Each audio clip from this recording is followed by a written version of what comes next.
All right, let's get into it. Sometimes in sports, a whole season can just pivot on a single split-second moment. And that's exactly what we're looking at today. We've got a high-stakes winner-go-home game, a star player's injury, some really serious accusations of a dirty play, and, believe it or not, a deep dive into the NBA rulebook. And this is really where it all starts, with the outrage. You can hear it right there in that quote from Miami Heat coach Eric Spoelstra. I mean, his words after the game were just so sharp, so direct.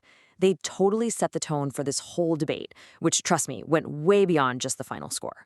So what on earth happened on the court that got one of the league's most respected coaches that fired up? Let's break down the exact incident that ended one team's season and pushed another one forward. Okay, so paint the picture. We are deep in the NBA play-in tournament. It's the Heat versus the Hornets. And the stakes, well, they couldn't be higher. The loser goes home, their season is just over. And right in the middle of all that tension, this happens. So it's early in the second quarter. The Hornets star, LaMelo Ball, he's driving to the basket and he falls down. At the same time, the Heat's all-star center, Bam Adebayo, is moving along the baseline. And that's when Ball, who's still on the floor, reaches out. His arm connects with Adebayo's leg. That little bit of contact sends Adebayo, who was already kind of off balance, just crashing down hard. He immediately grabs his lower back. And after a moment on the floor, he manages to walk to the locker room, but that's it. He's ruled out for the rest of a do-or-die game. And look at what this table tells you. I mean, this is the whole story right here. Adebayo, probably Miami's most important player, is done after just 11 minutes. Meanwhile, LaMelo Ball, he plays the entire game, goes into overtime, drops 30 points, and, get this, hits the game-winning shot.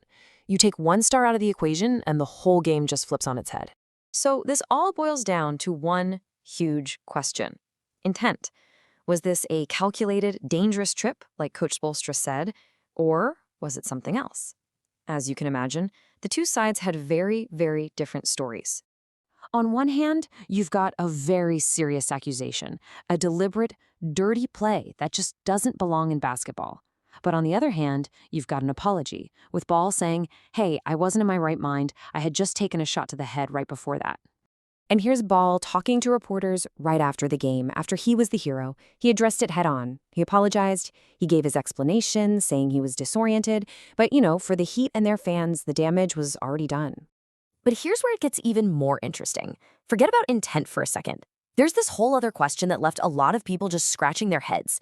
If this play was so bad, why was there no whistle, no foul, no review? Right, this was the question everyone was asking. Coach Spoelstra was absolutely furious that the refs didn't even take a second look. And the answer? Well, it's buried in the NBA rulebook, in something they call the review window. So here it is, the official explanation from the head ref, Zach Zarba. And it's pretty simple, actually. The referees didn't blow the whistle when it happened. Play just kept going. And because of that, by the time there was a stoppage, the opportunity to go back and look at that specific play was, according to the rules, gone. The window had closed. A lot of people were arguing that the trip was a textbook flagrant foul, which the NBA defines as unnecessary or excessive contact. This is exactly the kind of dangerous stuff that instant replay is supposed to be for. And this really gets to the heart of how tough it is to be a referee. They have to see a potential foul, like a hold or an illegal use of hands, and make that call in a fraction of a second. If they don't make that initial call, the whole review process can't even get started. In fact, if you look at what actually triggers an instant replay review, one of the main ones is to see if a called personal foul should be upgraded to a flagrant one. See that keyword there, called? The foul has to be called on the floor first. So that's the bottom line. The system that's designed to catch and punish these dangerous plays couldn't even be turned on. All because the very first step, a whistle in real time, never happened. It's like a procedural loophole. But wait, the story doesn't quite end there. Because after the game, while everyone was debating the play and the rules, another piece of evidence surfaced that added a whole new wrinkle to this question of intent. A clip started making the rounds online on social media. It was from a different game, played earlier in the season, and it featured the exact same two guys, LaMelo Ball and Bam Adebayo.